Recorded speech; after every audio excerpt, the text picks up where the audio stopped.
До 30 мај во Битола ќе се одржува 35-тото издание на меѓународната детска ликовна колонија Мал битолски Монмартер.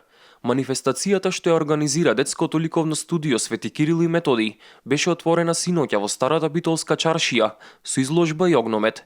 Година во отворањето беше во знакот на учениците од Словачка, кои се добитници на највисокото одличие, наградата Гран При. Вечера вас сум среќен.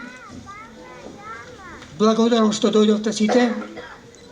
35 години сте вие заслужни учесниците, ликовните педагози, родителите, што дојдоа во овој прекрасен град Битола, Република Македонија.